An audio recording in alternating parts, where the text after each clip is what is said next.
একবার একজন শিক্ষক তার ছাত্রদের টিউশনে ক্লাস নিচ্ছিলেন। তিনি তার সাবজেক্ট পড়িয়ে সেই বিষয়ে বিভিন্ন স্টুডেন্টদের কোশ্চেন করছিলেন। তো হঠাৎ তার ক্লাসের শেষে বসা ছাত্রের দিকে নজর যায়।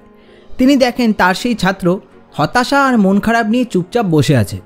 সেদিন তো তিনি সেই ছেলেটিকে কেন তার মন খারাপ সেই বিষয়ে কিছু জিজ্ঞেস করলেন না, কিন্তু পরের দিনও যখন তিনি দেখলেন ছেলেটি একই রকম মন খারাপ নিয়ে ক্লাসে বসে আছে, তখন তিনি তার কাছে গিয়ে তাকে জিজ্ঞেস করলেন, তুমি প্রতিদিন ক্লাসে মন খারাপ করে উদাস মনে বসে থাকো কেন?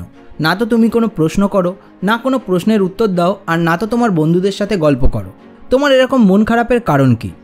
এই শুনে ছেলেটি বলল, স্যার, আমার অতীতে আমার সাথে অনেক কিছু ঘটেছে, সেই জন্য আজকাল আমার কোনো কিছুতেই মন বসে না, কোনো কিছু ভালো লাগে না।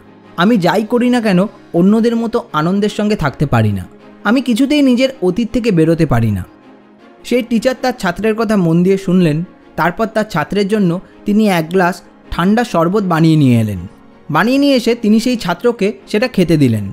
ছেলেটি ভাবল সেই টিচার বোধহয় তার মন খারাপ বলে তাকে শরবত খেতে দিলেন।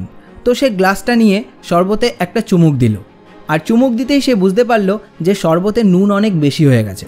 তাই সে টিচারকে বলল, স্যার, এই শরবতটায় তো নুন অনেক বেশি হয়ে গেছে। টিচার বললেন, ও আচ্ছা, তাহলে গ্লাসটা আমাকে দাও, আমি শরবতটা ফেলে দিচ্ছি। ছাত্রটি বলল, কেন স্যার, পুরো শরবতটা ফেলে দেওয়ার কি দরকার? শরবতে নুন বেশি হয়ে গেছে তো। আপনি এক কাজ করুন, এতে কিছুটা চিনি মিশিয়ে দিন, তাহলেই দেখবেন নুন আর চিনি ব্যালেন্স হয়ে শরবতটা আবার সুন্দর খেতে হয়ে গেছে।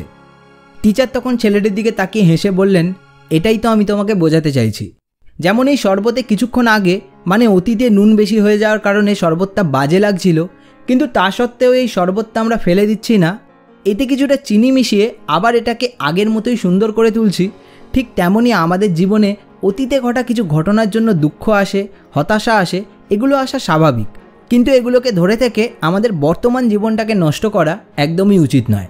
আমাদের উচিত অতীতের দুঃখ ভরা নোনতা স্মৃতিগুলোকে ভোলার জন্য বর্তমানে কিছু মিষ্টি স্মৃতি আমাদের জীবনে তৈরি করা, আর সেটা শুধুমাত্র সম্ভব হবে বর্তমানটাকে ভালো করে উপভোগ করে, বর্তমানটাকে বাঁচার মতো করে বেঁচে।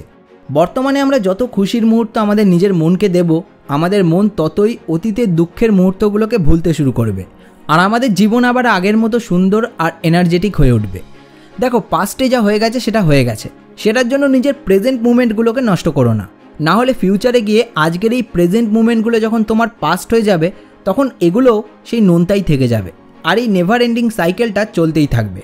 তাই এই সাইকেলটাকে পজিটিভিটি দিয়ে ভরিয়ে দাও, হ্যাপিনেস দিয়ে ভরিয়ে দাও, দেখবে তুমি আগের থেকে অনেক ভালো থাকতে পারছো।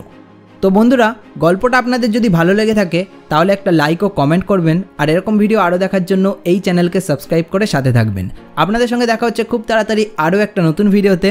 ততক্ষণ stay happy, stay healthy and stay motivated.